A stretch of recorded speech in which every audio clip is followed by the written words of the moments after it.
if you awaken from this illusion, and you understand that black implies white, self implies other, life implies death, or shall I say, death implies life,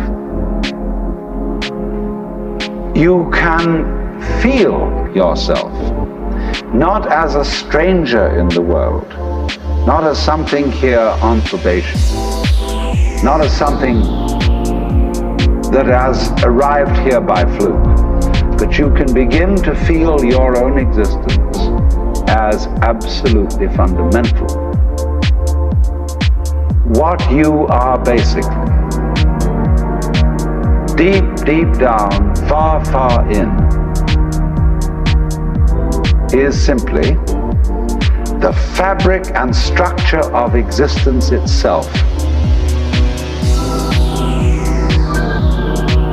So, say in Hindu mythology, they say that the world is the drama of God.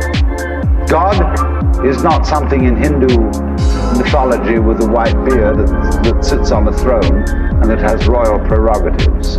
God in Indian mythology is the self, Satchidananda, which means Sat, that which is, Chit, that which is consciousness, that which is Ananda is bliss. And in other words, what exists, reality itself, is gorgeous. It is the plenum, the fullness of total joy. Wow-wee.